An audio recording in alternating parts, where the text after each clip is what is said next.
us by the family. Thank you, Lord, for this wonderful day. We are grateful for all the family that are present with us. And as we celebrate Caleb's birthday and give thanks to God for placing him in our lives, may this day be filled with joy and hope for the year ahead. And may He continue to bless and watch over us all the days of our lives. And bless the food that we are about to partake. May it bring nourishment to our body, mind, and soul. In Jesus' name we pray. Amen. Amen. Happy birthday to you. Happy birthday to you. Happy birthday, dear Caleb. Happy birthday to you.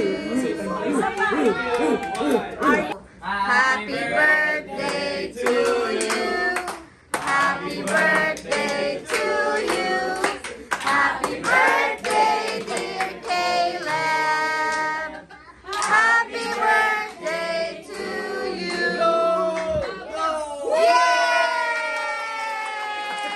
Yay! Good job. For the cholesterol, nice.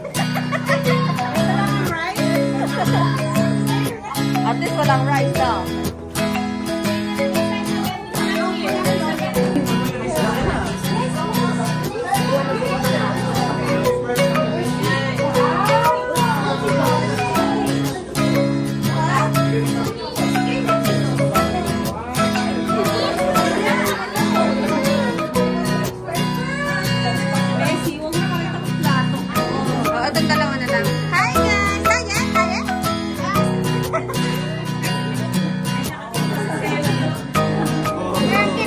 Nagbabantay, may nagbabantay, anak!